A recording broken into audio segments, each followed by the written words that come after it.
Kenny here with Gardening Simplified. Today we're going to do another freeze drying video, and this time we are freeze drying eggs. And we've got some nice farm fresh eggs from the farmer's market, which is that's a good place to get them. Now, the way we do these is we put them in the blender, and that really beats them up real nice and quick. Well, let's see here. But yeah, we just picked us up a 15 dozen box from one of the local vendors at the farmer's market that we sell at every month. And usually when you do that, a lot of times if you have a supplier that raises a lot of eggs, then you can get a good discount on them and still get farm fresh eggs. So we'll get this filled up and then we'll mix them up. All right, let's make quick work of this. There you go. That's just all it takes. Now we go ahead and we put our trays in the freezer. They can start cooling down. We've already did one batch of this, but I figured I'd do a video for those of you that might be thinking about freeze drying. Now we'll fill up the rest of these, and we don't have enough eggs for this second batch to fill all the trays, so we're going to freeze dry some whole milk too. Okay, there's 3 trays. That's 7 dozen eggs, and we're going to put some milk in these other ones.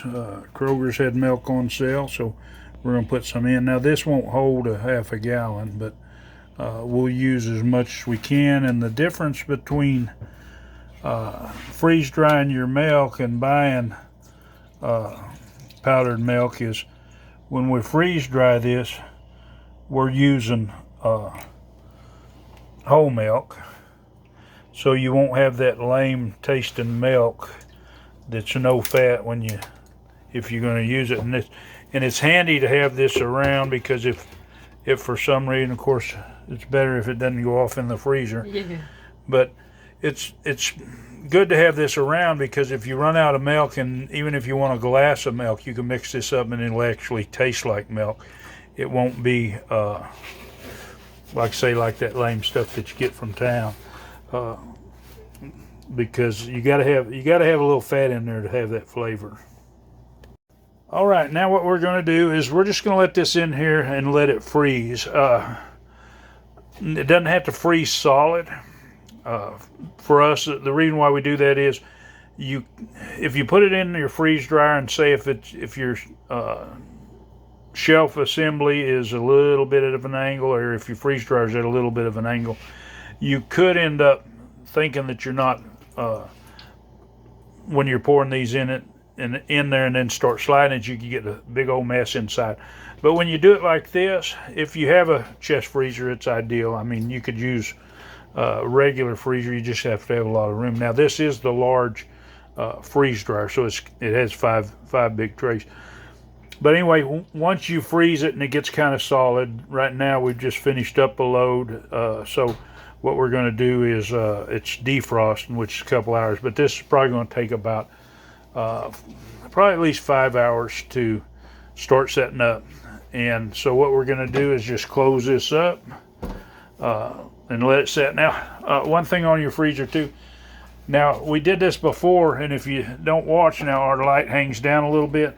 And when we set it on top, it was just enough. It was imprinting on what we were freezing. So anyway, we'll let that go, and we'll come back to it once it gets frozen. Little tip when you're freeze drying eggs, save your eggshells. Now, what we'll do is we'll heat these up in the oven, kind of cook them down, then put them in the food processor, powder them up. And these make an excellent, according to the internet, snail and slug repellent. So we'll put these around our strawberries. Okay, looks like our freeze dryer went through its cool down cycle and it's ready to be loaded. Our eggs and milk in here. Now, our milk is set up a little more solid than our eggs. Our eggs have got a little bit of movement, so we're going to have to be real careful with this. Let's hope that she can do this without making a mess.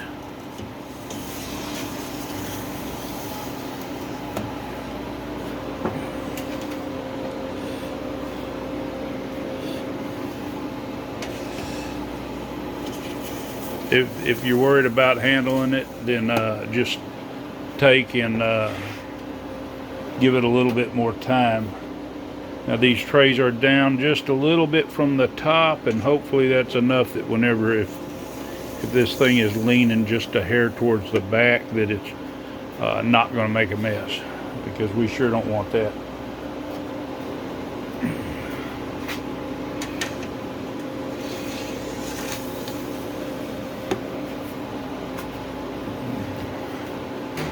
And we'll get this last tray in here. And now I wouldn't recommend, if you was mixing items, now we're mixing liquids, so you got milk and you got eggs, so that should be fine. Now all I've got to do is hit continue, and it's going to start freezing it, and it'll get it down below freezing where its preset is, and then it'll turn on the vacuum pump. And always make sure when you do freeze, close the drain valve. And before you start, always make sure your vacuum pump is it's properly serviced, as far as the level should be where it should supposed to be, and that if it's needing the vacuum oil change, we'll go ahead and get that done. But anyway, we're going to let this go, and this is going to take probably 30 something hours, I'm guessing, so we'll let it get after it. Okay, we've these are finished up. They're good and dry. I'm not going to hit defrost on this. I'm just going to let it thaw out on its own, being I'm not fixing to do another one. Now these are freeze-dried eggs right here. And what I'm going to do is I'll just get these loose from my pan here.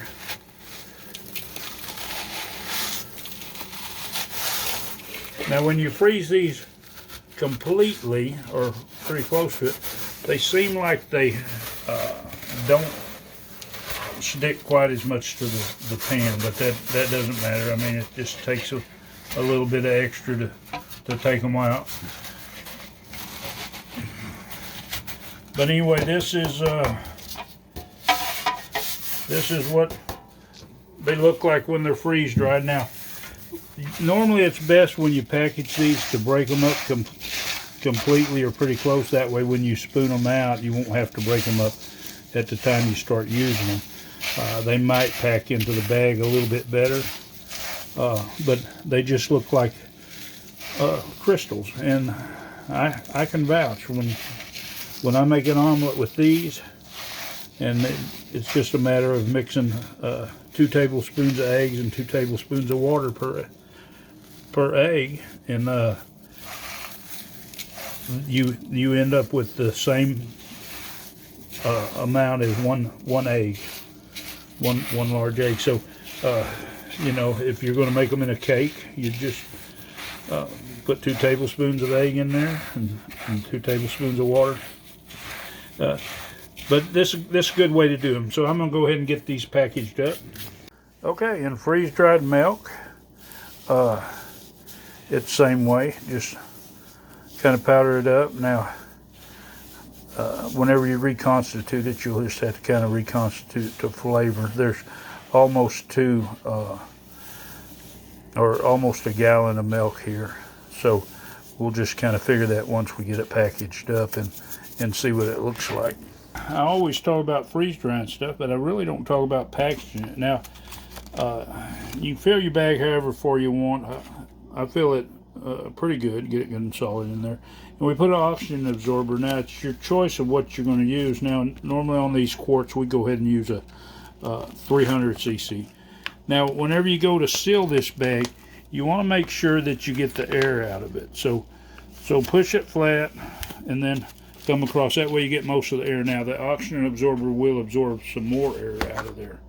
Then once you do that, you're going to use your sealer. It does have a timer on it.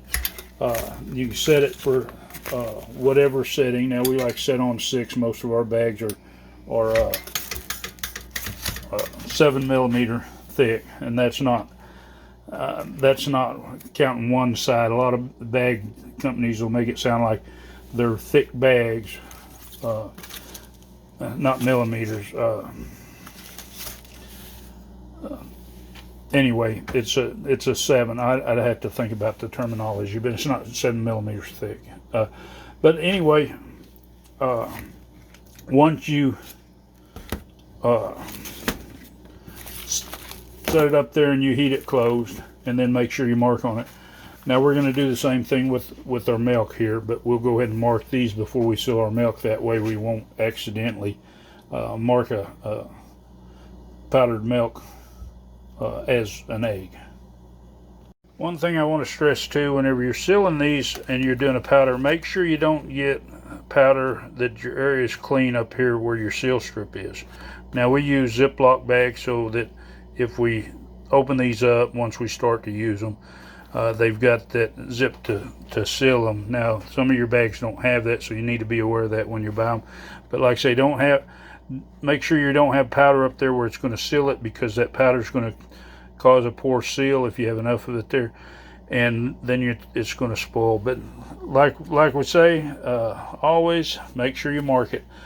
And I hope you liked this video. I hope you found it educational. And if you want to see more, of course, just hit that subscribe if you aren't already a subscriber.